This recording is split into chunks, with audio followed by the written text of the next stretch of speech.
শৃঙ্খলা পরিস্থিতি মোটামুটি আসলে ভালোই বলতে হয়, তেমন বিশৃঙ্খলা আমরা দেখিনি। তবে যেটি আপনি বলছিলেন যে দক্ষিণবঙ্গ থেকে যারা লঞ্চ যোগে নৌপথে যারা আজকে ঢাকায় এসেছেন, সদরঘাটে নামার পরে তারা কিন্তু বেশ বড় ভোগান্তিতে পড়েছেন। আমরা সকাল থেকে লক্ষ্য করেছি ভোর ৫টার পর থেকে সাধারণত এই যে লঞ্চগুলো যখন থেমেছে, যাত্রীদের বিশাল একটি ঢল তখন কিন্তু বাইরে এসেছিল।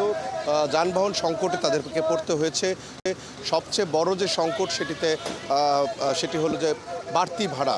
কোনো কোনো ক্ষেত্রে আমরা দেখেছি যে ৪ থেকে ৫ গুণ পর্যন্ত বাড়তি ভাড়া রাখা হয়েছে প্রত্যেকটি পরিবহনে। এখান থেকে সদরঘাট থেকে মিরপুরের স্বাভাবিক ভাড়া যেখানে ৮০ থেকে ৬০ থেকে ৮০ টাকা, সেখানে কোনো কোনো ক্ষেত্রে ২০০ থেকে ২৫০ টাকা নেওয়ার অভিযোগও কিন্তু পাওয়া গেছে। যাত্রীরা বলছেন যে এবারের ঈদযাত্রার যে যাওয়ার সময়ের যে স্বস্তি ছিল এবং ফিরতি পথেও তাদের বেশ স্বস্তি নিয়ে তারা ফিরেছেন, কিন্তু ঘাটে নামার পরে তাদের এই ভোগান্তি হয়েছে। পরিবহন সংশ্লিষ্টরা অবশ্য বলছেন যে অতিরিক্ত যাত্রী চাপের কারণেই এই পরিস্থিতির সৃষ্টি হয়েছে। কেউ কাউকে আসলে শুনছিলেন না। সেই জায়গা থেকেই যাত্রীদের বাড়তি চাপ সামাল দেবার জন্যই এই বাড়তি ভাড়া রাখা হয়েছে বলে দু একজন শ্রমিক আমাদের তারা দাবি করেছেন। এছাড়া আমরা যেই যাত্রীদের সাথে কথা বলেছি তারা বলছিলেন যে এই যে ঈদ উপলক্ষ করে প্রত্যেক বছরই এই ধরনের ঘটনা সবসময়ই ঘটে। প্রত্যেক বছর ঈদের পরে যখন ফিরতি পথে মানুষ ঢাকায় ফেরে, তখনই কিন্তু এই ধরনের এই সংকটগুলো আরও বেশি বেড়ে যায়। এই জায়গা থেকে তারা প্রত্যাশা করছেন যে প্রশাসন থেকে যদি সেরকম ব্যবস্থা নেওয়া হতো তাহলে হয়তো এই সংকটে পড়তে হতো না। কেউ কেউ অভিযোগ করেছেন, বেশ কয়েকজন যাত্রী আমাদের কাছে অভিযোগ করেছেন যে এই যে বাড়তি ভাড়া আদায় করা হচ্ছে, এই যে নৈরাজ্য, এই নৈরাজ্যের পেছনে পরিবহন শ্রমিকরা রয়েছেন এবং তাদের সাথে পুলিশ প্রশাসনও জড়িত রয়েছে বলে তারা অনেকে দাবি করেছেন।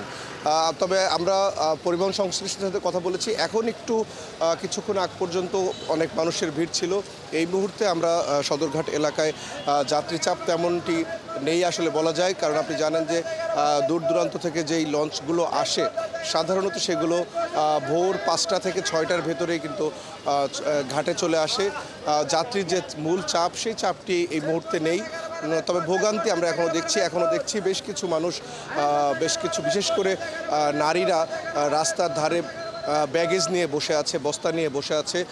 তাদের দাবি তারা তাদের যে গন্তব্যে যাবেন সেই গন্তব্যে যাবার জন্য পর্যাপ্ত গাড়ি পাচ্ছেন না, পেলেও সেটির ভাড়া অনেক বেশি চাচ্ছেন, যার কারণে তারা রাস্তায় বসে অপেক্ষা করছেন যে কখন রাস্তা ফাঁকা হবে। রাস্তা ফাঁকা হলে তারপরে তারা ধারণা করছেন যে হয়তো ভাড়াটি আবার আগের জায়গায় চলে আসবে। সেই ধারণা থেকে আমরা এখনও দেখছি যে রাস্তার ধারে ধারে বেশ কিছু যাত্রী এখনও অপেক্ষমান রয়েছেন। তবে তাদের যে অভিযোগ, সেই অভিযোগের সত্যতাও আমরা পেয়েছি। আমরা দেখেছি যে অনেক যানবাহনে যাত্রীরা উঠতে চাইলেও তাদেরকে ভাড়ার সাথে। রুমন, আপনাকে ধন্যবাদ। আপনি রয়েছেন সেখানে, নিশ্চয়ই আবারও আপনার সাথে আমরা যুক্ত হব।